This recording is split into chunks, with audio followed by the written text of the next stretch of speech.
దక్షిణ భారతదేశంలో ultra luxury గృహాల విక్రయాల్లో హైదరాబాద్ సరికొత్త రికార్డులను సృష్టిస్తోంది.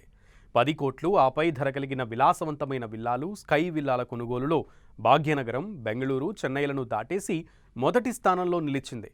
ఇండియా ఎస్ఐఆర్ సిఆర్ఈ మ్యాట్రిక్స్ తాజా నివేదిక ప్రకారం ఈ ఏడాది హైదరాబాద్లో ఏకంగా 8,562 కోట్ల విలువైన 625 లగ్జరీ విల్లాలు అమ్ముడయ్యాయి.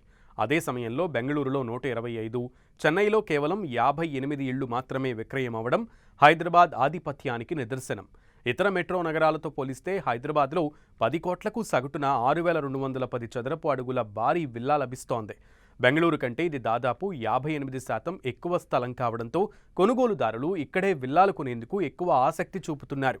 ఐటీ రంగ విస్తరణ, కోకాపేట్, నియోపోలిస్ వంటి ప్రాంతాల అభివృద్ధి, outer ring road connectivity, Shamshabad విమానాశ్రయానికి మెరుగైన రవాణా వసతులు ఎన్ఆర్ఐలను, బడా వ్యాపారవేత్తలను ఆకర్షిస్తున్నాయి. గడిచిన 4 ఏళ్లలో ఈ లగ్జరీ ఇళ్ల విక్రయాలు 3.5 రెట్లు పెరిగాయి. నగరంలోని కోకాపేట్, గండిపేట, మంచిరేవుల, నానక్రామ్గూడ, కుక్కట్పల్లి ప్రాంతాల్లో అత్యధిక సంఖ్యలో 10 కోట్ల పైబడిన ఇళ్లు అమ్ముడయ్యాయి. ఒక్క కోకాపేట్ ప్రాంతంలోనే 1,298 కోట్లతో 111 యూనిట్ల విక్రయాలు జరగడం విశేషం. చెన్నై, బెంగళూరు నగరాలతో పోలిస్తే ఇక్కడ ట్రాఫిక్ సమస్యలు తక్కువగా ఉండటం, అనుకూల వాతావరణం ఉండడం కూడా రియల్ ఎస్టేట్ పురోగతికి ప్రధాన కారణాలుగా నిలుస్తున్నాయి.